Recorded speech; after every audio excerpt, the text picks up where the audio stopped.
राजनीति और लोकतंत्र के अंदर एक सबसे जो महत्वपूर्ण चीज़ होती है वो होती है चुनाव। तो यदि आप भी चुनाव लड़ना चाहते हैं और चुनाव जीतना चाहते हैं तो ये वीडियो आपके लिए है।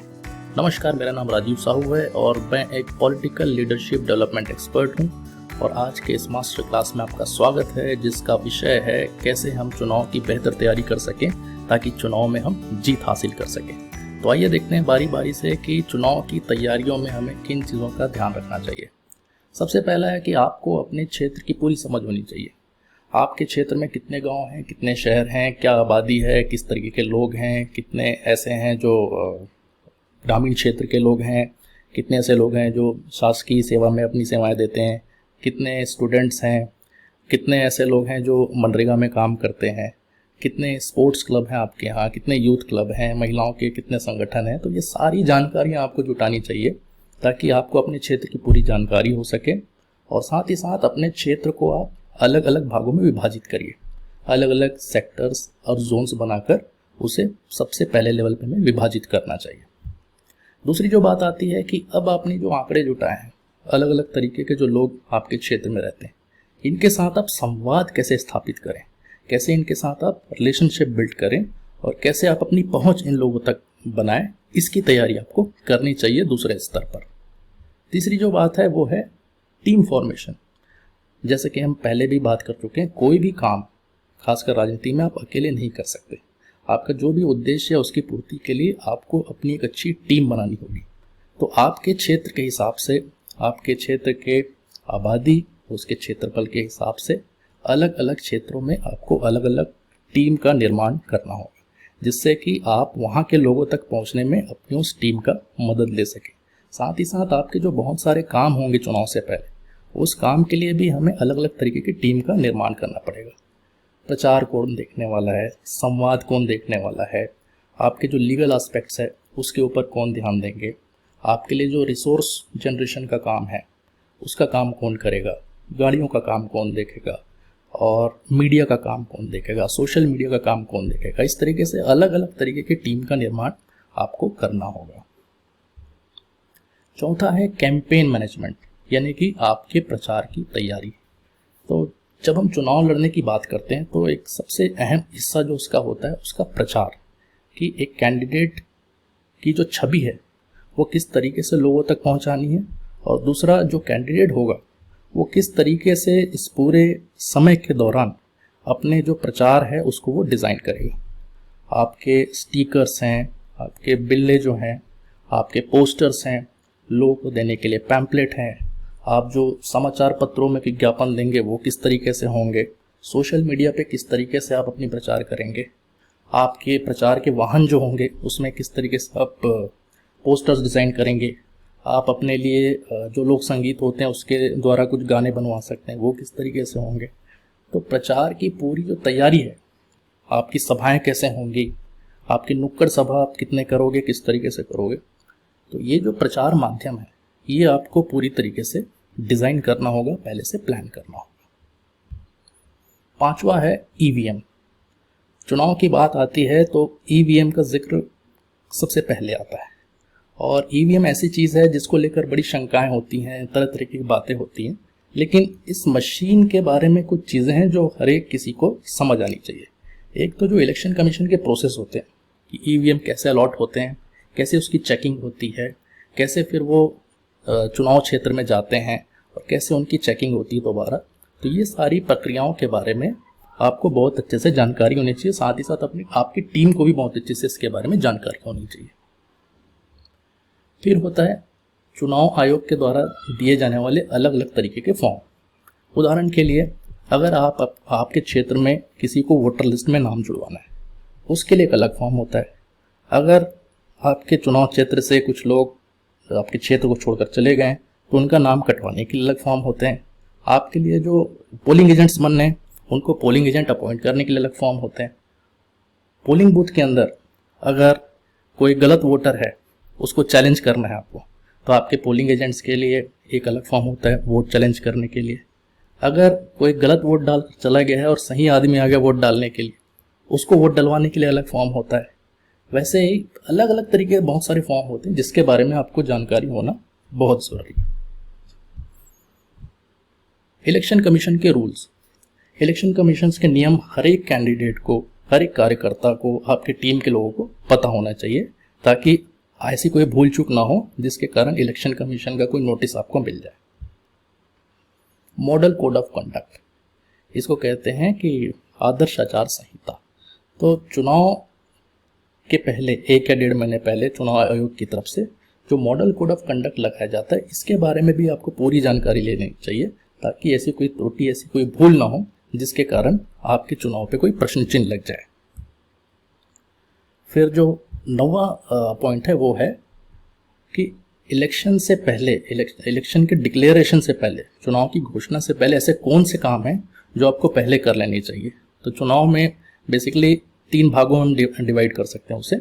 एक होता है कि आदर्श आचार संहिता के डिक्लेयर होने से पहले के काम, फिर मॉडल कोड ऑफ कंडक्ट के डिक्लेयर होने के बाद, और तीसरा जो है पोलिंग के दिन। तो बहुत सारे ऐसे काम होते हैं जैसे कि वोटर लिस्ट में नाम जुड़वाना, नाम कटवाने का काम, मतदाता परिचय पत्र बनवाने का काम। तो ये सब काम जो है हमें मॉडल कोड ऑफ कंडक्ट के लगने से पहले कर लेना चाहिए। अपने टीम का फॉर्मेशन, बूथ तक लोगों की पहचान करना कि बूथ स्तर पे हमारे लिए कौन कौन से लोग काम करेंगे, इस तरीके से। 10वां पॉइंट है कि मॉडल कोड ऑफ कंडक्ट जब डिक्लेयर हो जाता है तो उसके बाद जब आदर्श आचार संहिता लग जाती, तब हमें कौन कौन से काम करने हैं, किस तरीके से डोर टू डोर एक्टिविटी करनी है, किस तरीके से हमारी जो बूथ कमेटी है उसको हम अधिक तरीके से शक्तिशाली बनाएं, कैसे ज़्यादा से ज़्यादा लोगों को बूथ कमेटी में जोड़ें। और बूथ पर हमें सबसे ज़्यादा ध्यान देना चाहिए, क्योंकि चुनाव में असल जो लड़ाई होती है और चुनाव के जो फैसले होते हैं वो बूथ लेवल से होते हैं। इसीलिए ये एक ऐसा दौर होता है चुनाव घोषणा के बाद का, जिसमें बहुत सारे जो इक्वेशंस है वो बनते बिगड़ते हैं। तो इसलिए हमारी जो टीम है या हमारे संपर्क में जो लोग हैं, उनके बारे में दोबारा एक बार विचार विमर्श करके अपने टीम को और मजबूत बना लेना चाहिए। 11वां जो है वो है चुनाव के दिन की तैयारी। ये एक बहुत ही अहम रोल है, क्योंकि इतने दिनों की जो हमने जो मेहनत की है उसका परिणाम जो आता है वो चुनाव वाले दिन आता है। इसलिए जितने भी मतदाता हैं उनको ज़्यादा से ज़्यादा संख्या में कैसे हम पोलिंग बूथ तक लेकर जाएं और कैसे उनके वोट को अपने पक्ष में डलवाएं, इसके लिए पूरी जिम्मेदारी तय करनी चाहिए। हमारी जो बूथ कमेटी है उनके साथ बैठकर बहुत अच्छे से प्लानिंग करना चाहिए कि कैसे हम हर एक वोट जो है, हर एक मतदाता जो है उसको पोलिंग बूथ तक लेकर आएँ और अपना वोट डलवाएं। इसके लिए जिम्मेदारी बांटनी चाहिए अपने टीम के लोगों के साथ। वो किस तरीके से आएंगे, किस समय आएंगे वोट डालने के लिए, इसकी पूरी जानकारी होनी चाहिए। हर एक जो परिवार है उसके बारे में जानकारी होनी चाहिए कि परिवार में कितने सदस्य हैं, कौन से परिवार बड़े हैं, और ऐसे बड़े परिवार जिनको हम मोटिवेट कर सकें ज़्यादा से ज़्यादा संख्या में वोट डालने के लिए। तो इस तरीके से जो चुनाव वाले दिन है, आपके जो बूथ कमेटी है, बूथ कैंप जो संभालने वाले लोग हैं आपके मतदान केंद्र के बाहर, उनकी जिम्मेदारी तय करें। तो इस तरीके से चुनाव वाले दिन बहुत जिम्मेदारी के साथ आपकी टीम को काम करना चाहिए, ये आप सुनिश्चित कर लें। 12वां है कि आपके जो बूथ एजेंट्स बैठेंगे मतदान केंद्र के अंदर, उनको सारे अपने जो रोल्स एंड रिस्पॉन्सिबिलिटीज हैं वो पता होना चाहिए कि सुबह 6 बजे जब मॉक पोल से मतदान शुरू होती है, जब वो ईवीएम्स को टेस्ट किया जाता है, वहाँ से शुरू होकर उनकी जो जिम्मेदारी है वो शाम को जब मतदान खत्म होता है, वोटिंग मशीन सील होती है, तो प्रिसाइडिंग ऑफिसर जो है वो फॉर्म 17C पर साइन करके उनको सारी डिटेल्स देते हैं। तो सुबह 6 बजे से लेकर मान लीजिए शाम को 6 बजे तक, जब तक मतदान खत्म होता है, उनकी क्या क्या जिम्मेदारियां हैं उसके अंदर, मतदान केंद्र के अंदर, ये बहुत अच्छे से ट्रेनिंग दी जानी चाहिए आपके पोलिंग एजेंट्स को। इंपॉर्टेंस ऑफ मॉक पोल और फॉर्म 17C। तो जैसे हम बात कर रहे थे कि मतदान की शुरुआत होती है मॉक पोल से। मॉक पोल क्या होता है कि ईवीएम की टेस्टिंग होती है। जो प्रिसाइडिंग ऑफिसर होते हैं वो सभी पार्टी के जो प्रतिनिधि होते हैं उनके सामने ईवीएम की टेस्टिंग करते हैं, और सभी से कहा जाता है वोट डालने के लिए अलग अलग बटन दबाकर, ताकि ईवीएम को टेस्ट किया जा सके कि वो सही काम कर रहा है कि नहीं कर रहा है। तो इस प्रक्रिया में शामिल होना बहुत ज़रूरी होता है, और इससे आप कम से कम निश्चिंत हो जाते हैं कि आपका ईवीएम जो है आपके जो मतदान केंद्र पर वो सही काम कर रहा है कि नहीं कर रहा है। तो इसके लिए जो प्रोसेस है उसमें जब भी मॉक पोल हो उसके बाद जो हमारे पोलिंग एजेंट हैं उनको ध्यान से देखना चाहिए कि मॉक पोल के बाद जो ईवीएम का क्लियर बटन है जिसमें अपने मॉक पोल किया है वो बिल्कुल जितने भी वोट है वो डिलीट हो जाएं, वहाँ से हम उसे मिटा दें ताकि वो मेन मतदान पे किसी तरीके से प्रभाव न डाल सके। दूसरी जो बात है कि अगर कोई मतदाता वोट डालने आया और उसने देखा कि उसने बटन किसी और का दबाया ईवीएम पे और जो वीवीपैट है उसमें से किसी और की पर्ची निकल रही, तो किस प्रकार से उसे अपील करना है प्रिसाइडिंग ऑफिसर को। तो उसके पास एक फॉर्म 49MA होता है प्रिसाइडिंग ऑफिसर के पास, उसे जाकर पोलिंग एजेंट को बोलना पड़ता है कि मुझे फॉर्म 49MA प्रदान कीजिए ताकि मैं ये जो गलती हुई है वीवीपैट में इसकी अपील आपके सामने कर सकूं। तो ऐसे बहुत सारे नियम होते हैं जो आपके पोलिंग एजेंट को पता होना चाहिए। 14वां है आपके काउंटिंग एजेंट्स, जो मतदान की संपूर्ण प्रक्रिया है उसके बाद जो काउंटिंग की जो प्रक्रिया होती है उसके लिए भी आपको अपने काउंटिंग एजेंट्स को बहुत अच्छे से ट्रेनिंग देनी चाहिए। काउंटिंग की जो प्रक्रिया है उससे वो वाकिफ हो सके और काउंटिंग की प्रक्रिया में किसी प्रकार की अगर उनको गड़बड़ी दिखे तो उसके लिए वो अपील कर सके।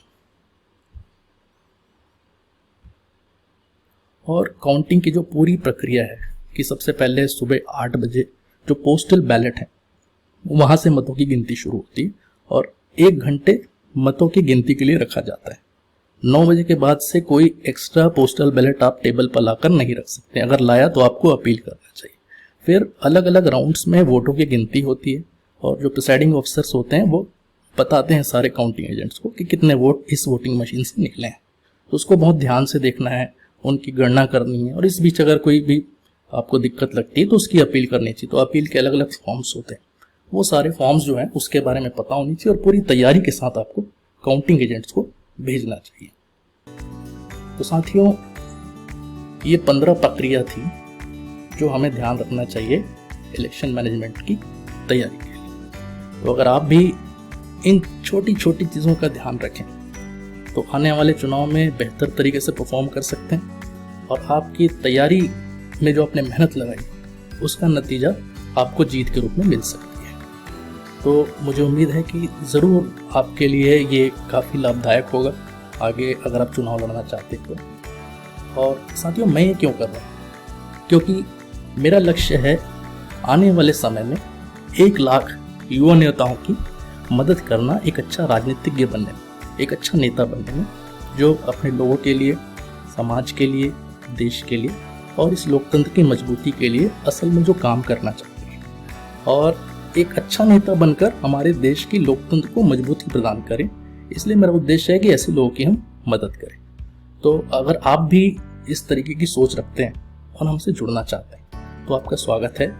मेरा एक प्राइवेट फेसबुक ग्रुप है जो एक्सक्लूसिव ऐसे लोगों के लिए बनाया गया जो राजनीति में इंटरेस्ट रखते हैं और आगे चलकर एक अच्छे नेता के रूप में अपनी पहचान बनाना चाहते हैं। तो इसके लिए आपको मुझे डायरेक्ट मैसेज करना पड़ेगा और उसका लिंक जो है मैं आपके साथ शेयर कर दूँगा।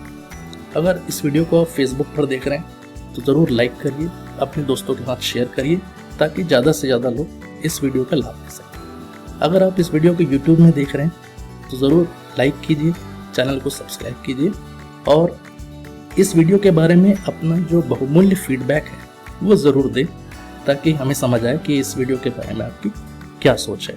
आप मुझे इस नीचे लिखे नंबर पे कॉल भी कर सकते हैं आने वाले समय में अगर आपको कोई जानकारी चाहिए चुनाव के लिए। तो उम्मीद करते हैं कि आपको ये वीडियो पसंद आया होगा और इससे आपको लाभ मिलेगा।